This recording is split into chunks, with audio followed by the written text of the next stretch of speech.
Hello and welcome back to my FPL channel, FPL D Unit, and today I'm here with Game Week 19 transfer tips. All the Game Week 18 games are done.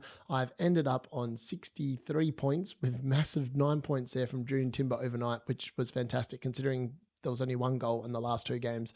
I'm pretty damn happy. It is the tiniest of red arrows. I'm down to like 23,000 something or other. We'll have a look at that in a second. But there's plenty of things to be answered. Do you sell Bruno Fernandes? Do you sell João Pedro? The answer for me is I'm not sure.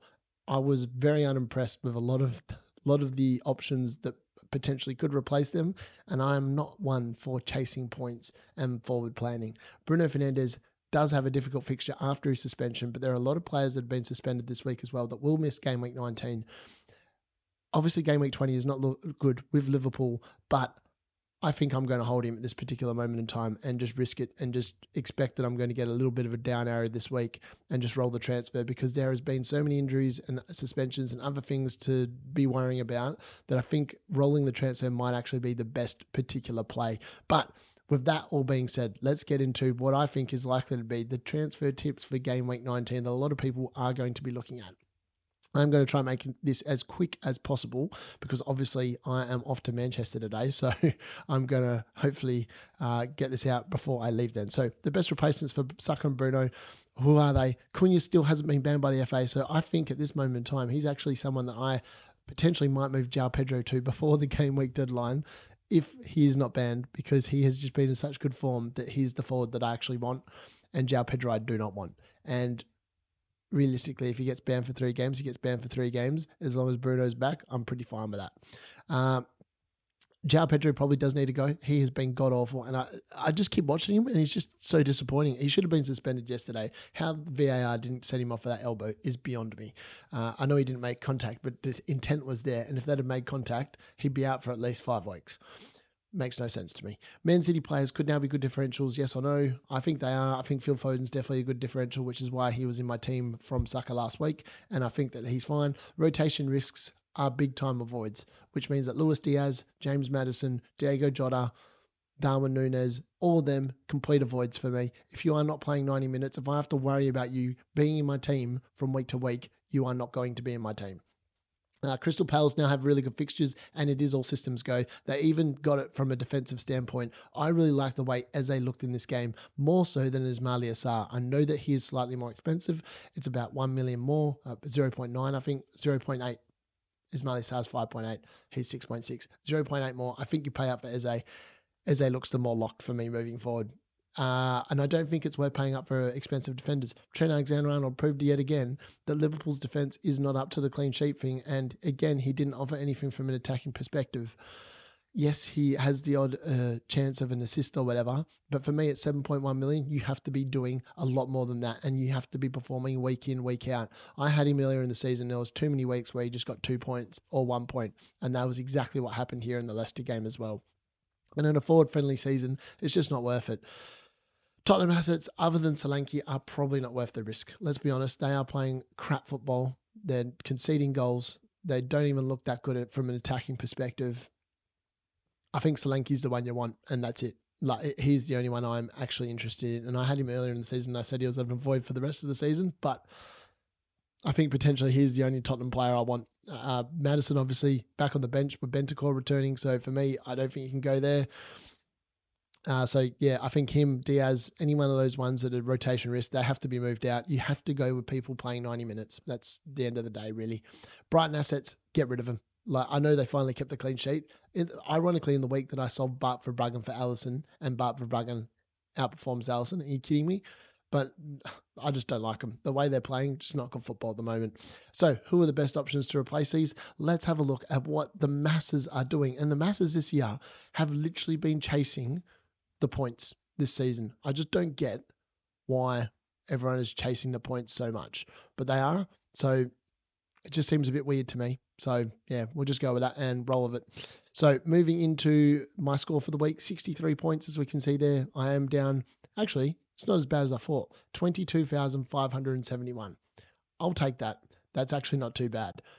So yeah, I'm pretty happy with that. I was helped out by Drew and Timber. My defense this week absolutely rocked it, just to show that paying up cheap in the defense is a definite ploy. I mean, if I'd have kept Bart Verhagen in there, my entire defense would have returned. Absolutely mad. Obviously, I was let down by the Bruno Fernandes, -2. Yeah, should have played João Pedro and said, nah, I'm joking. That was just unlucky, really. It's just unfortunate. So many people are in the same boat. So let's have a look at the status. Who are the popular transfers? Who should you be targeting? I mean, the scores across the board this week were relatively low. The highest score of the round was Joelinton with 13 points from Newcastle. I actually can't believe that's happened, but it has. So yeah, look, let's talk. We're going to start slightly different this week and start on the transfers out tab, because some of these, Saka is definitely a sell. He's now only selected by 16%. So everyone has sold him en masse. Another 45,000 managers are saying goodbye, Saka. With Bruno Fernandes, I'm not sure he's a sell, And I think the reason why I say this, he's suspended for one game, right? It's annoying that he misses the Newcastle game. And obviously he's got Liverpool game, but remember, he's still going to be on penalties. He's going to walk straight back into that team for the Liverpool game away. You would think that he'd want to impress after he's got himself needlessly sent off. Then they've got Southampton at home. So I'm not overly concerned about him, which is why I think I'm leaning towards holding him. The run of fixtures from there is not the worst. They've got Brighton following Southampton, who haven't been good. Fulham and Palace are slightly harder. Spurs away, Everton away, Ipswich at home. It's not the worst run in the world. So I think for me, I'm actually going to hold him. I think at this moment in time. Nicholas Jackson, I'm not sure why people are selling him. Yes, he's blanked in 4 of the last 5 weeks, which is not fantastic form. He's still getting the XG and still getting involved. They've got Ipswich up next. I don't know why you're selling him, is the honest answer. I think Ipswich away, Crystal Palace away, Bournemouth at home, Wolves at home. 4 really nice looking fixtures still to come. He's a definite hold. I'm unsure why people are selling him. João Pedro, though, on the other spectrum, 4 games in a row, nothing. He should have been sent off yesterday for that elbow. I don't know how he wasn't. And with Aston Villa and Arsenal up next, he is someone that I will potentially move on, because I just don't think he's looking likely to deliver points. And at the end of the day, that's what it's about. Chris Wood, I think people are jumping off a little bit too early here. Yes, he's blanked in the last 3 weeks. It hasn't been good for forwards in general the last 3 weeks. But he's got Everton and Wolves up next. Then he's got Liverpool. Then he's got Southampton. It's not the worst run of fixtures. And at 6.6, I think you just told him, unless you're trying to get Isaac in for that position. Yeah, I don't know. Duran, obviously, people are selling him. He obviously got sent off. I feel like that was a really unlucky send-off, but it is what it is. Kluivert's obviously banned, so that's why people are getting rid of him for 1 game. But again, I think you just roll these. Like some of these ones, these budget midfielders, you just hold them for the 1 week, I think. As long as you've got bench cover, you're sweet. Jamie Vardy, unfortunately, he was an injury risk. Luis Diaz, 100%. I warned people off buying him last week. I said he's likely to get benched. He did get benched. And the way he's been playing all season, it's bench, play, bench, play, bench, play. You can't have that in your team. You'll be always worried that he's going to be getting benched. For me, it's an avoid. Fabianski, it's a hold. He did get himself knocked out. I don't think there's any major damage. We haven't heard anything about that. He's no chance of playing. If he got knocked out, he's definitely out until probably the Fulham game in game week 21. Maybe game week 20 he does come back for Man City. I'm not sure, but you're not playing him for that game anyway. But you're not selling him as a goalkeeper. You're just not. Guaviol, I think he should be more of a hold than anything else. And Buemo, again, disappointed against Brighton. But they're back at home. They do have a hard run of fixtures, which is why I think quite a few people are still looking at moving him on. I don't think there's going to be too many returns in there. The Southampton one is the one where I'm eyeing up that if you've got him, you probably sell him after that. Ahmad, again, I don't know why people are mixing and matching the budget options. Yes, he's been disappointing the last couple of weeks. But, I mean, he couldn't do much in that Wolves game in the second half. They were just chasing tail most of the game. And look, I think he'll be fine. Against Newcastle and Southampton, I'm perfectly happy to play him. He'll probably end up on the bench against Liverpool. That's just how I see it at this moment in time. Maddison, again, he's definitely an avoid. Bentancur's back in the lineup, and he was back on the bench. That's the best way to describe him, James Maddison. Too much of a rotation risk. I think he's definitely someone, yes, they've got a nice run of fixtures looking up on paper, but for me, I just think he's an avoid, just because of the fact that, it's just no good, really, in regards to that. Now, transfers in for the round. Isaac leads the way again. This dude is in such hot form. You've just got to jump on him. 8, 17, 11, 8, 11, last 5. He's got Man United and Tottenham up next, who I consider 2 of the easiest teams to score against at the moment, followed by Wolves, Bournemouth, and Southampton, and then Fulham. And then City, who aren't even in good form. So this dude is a must-have in your team. 44.2% ownership now. That's got to get up to like as high as Salah and Palmer, because he's just as essential. Now, Cunha, I don't mind this transfer, and it is something I'm considering myself. They're playing Tottenham this week, who have pretty much got no fit defenders. It's not a good run of fixtures from there, but he has shown this season that he is Wolves' danger man. They do seem to be enjoying some sort of a new manager bounce. I'm not concerned about the new Nottingham Forest game at home. The Newcastle and Chelsea away games could be difficult. I mean, in reality, he's got a really tough run of fixtures, which is why I'm thinking of just holding João Pedro. Like, I would really like to get Solanke in, but in order to do that, I need to make 2 transfers, and I'm not sure if that's something I want to do this week and take a -4, and I just don't think it's worth it. I think you're better off going for Milinkovic. Nottingham Forest data from a defensive standpoint is amazing, and like they look pretty good for the short to the medium term here. Like the way they're defending, they're a bit like Everton. I wouldn't be surprised if the Everton Nottingham Forest game is 0-0. Wouldn't surprise me in the slightest. Rodgers obviously isn't a popular option in this week. Even though he blanked against Newcastle, he does have a very nice run of fixtures coming up. Brighton, Leicester, Everton, West Ham, Wolves, Ipswich, 6 of the next 7 games. I would expect some returns there, and he probably is the budget option to be bringing in. Jordan Pickford has just shown why he is probably the best goalkeeper in the game. From a fantasy perspective, Everton just have learnt how to defend since the start of the season. Like, that's 4 clean sheets in a row. And he obviously conceded 1 against Man City. Sorry, my bad. But he saved the penalty. This dude is just unbelievable. He's just so good. Milinkovic, as I said, he's probably the pick of the Nottingham Forest defenders. I just really like him. He's like a Gabriel, but only costs you 4.7. Like, what is there not to love there? I would actually have him in front of Munoz in terms of players to bring in. Gapco is probably a forward that I'm looking at. I can afford him straight off the bat from João Pedro and still have 0.2 left in the bank.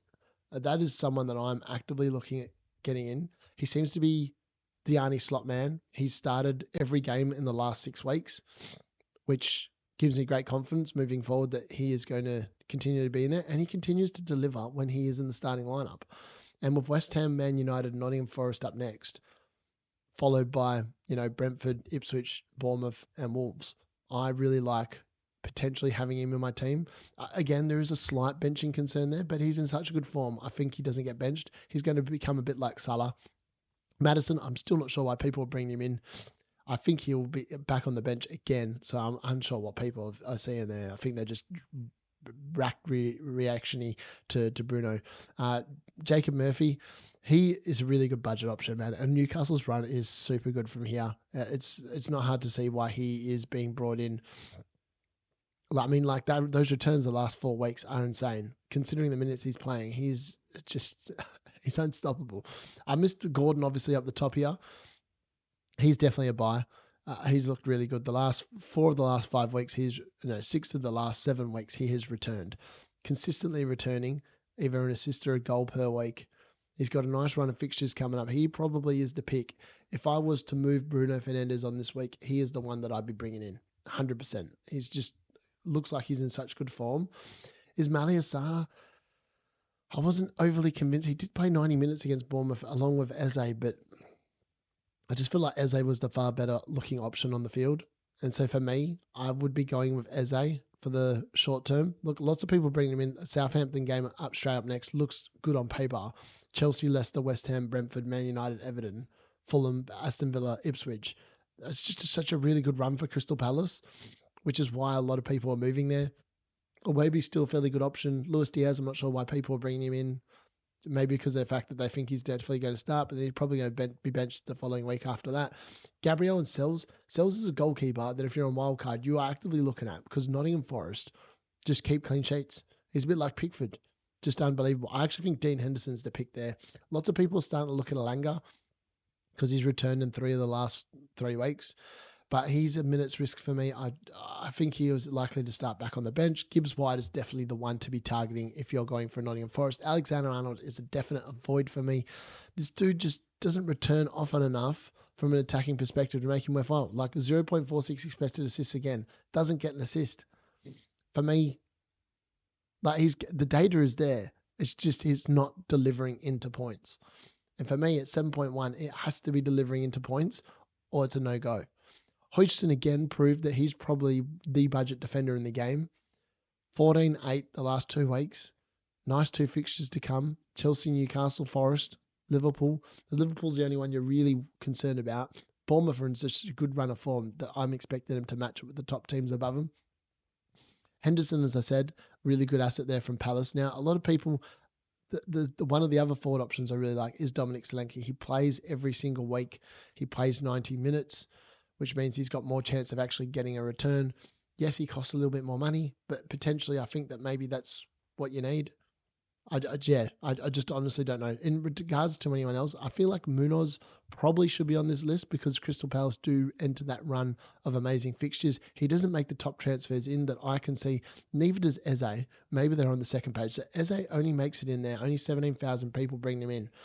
He had a way better XG than Asar against Bournemouth, and obviously he was back from injury.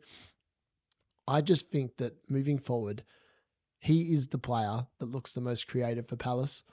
And if there's one that I was going to go to, it would be him over Sarr, just based on what I saw on the weekend. The run of fixtures does look amazing as well, and it's about time. Eze was the talk of the town at the start of the season, and I think potentially he's going to come back into our line of thinking. Phil Foden, I think, is fine as well. I'm surprised more people bring him in. Leicester concede goals, which means that he's going to be in and about there. And I feel like the next 2 weeks, he's going to hopefully pay back my faith in bringing him in the week before. He was super unlucky on the weekend with 0.85 expected goal involvement not to return. So that's just where I'm going with that one. Havertz is probably the pick of the Arsenal attackers. Jesus showed that he just can't be trusted. I did think that it was too good to be true, and I'm glad I didn't go there. Semenyo, Kirkes, these are all good options. Mateta, lots of people looking there. I didn't actually think he had that good of a game against Bournemouth, and he didn't. 0.04 expected goal involvement. He just wasn't really there. He's just an expensive option at 7.2. I think Gapco is a better option, but he does have a really nice run of fixtures coming up, so potentially he is the play. I'm just not completely sold on now. Watkins is being transferred back in because Duran's been suspended, which means he is definitely going to start against Brighton and Leicester, you would think, which is exciting for his owners, and he could be a really good differential, but he just hasn't been on the boil as of late. So Gibbs White obviously makes a list there as well. He does look like a good option. Like 3 returns in the last 4 weeks. That's really good. He's got a nice run of fixtures coming up from an attacking perspective. Everton, Wolves, Liverpool, Southampton, Bournemouth, Brighton. Really good option there. I don't mind that. And Munoz, as I said, that Crystal Palace run's amazing. He does, look at that, 0.19 expected goal involvement again. This dude just gets up the pitch. He's always up the pitch. It's amazing. I actually thought he was going to score in this game. So, like, he's definitely an option as well. I don't mind him. I actually might consider bringing him into my team for a defender this week and making sure I get, like, the extra 6 points. That might actually be my play. So, if I go back to my team really quickly, where are we? Transfers.